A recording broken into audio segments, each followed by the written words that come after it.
এখানে ভর্তি 29 আগস্ট, আর ঢাকা মেডিকেল ছিলাম 18 তারিখ থেকে।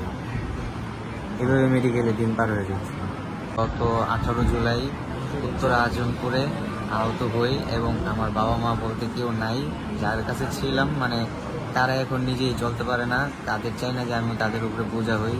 এখন তারাও আসে না, কোনো খোঁজ খবর কেউই নেয় না। ধরতে গেলে আমি একাই মেডিকেলে ভর্তি হয়েছি, একাই সব কিছু মানে মেডিকেলে মানে একাই যা কিছু করার একাই সব কিছু সামলাচ্ছে।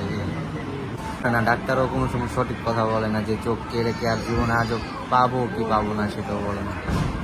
মানে এরকম একটা সিচুয়েশনে যে কর্মস্থলের বাবা ব্যবস্থা করে দিতে পারলে এটুকুই, আর কিছু লাগে না, যেতে মানে নিজেরা চলে ফিরে খাইতে পারি, যে কিছু না বলতে পারে কেউ।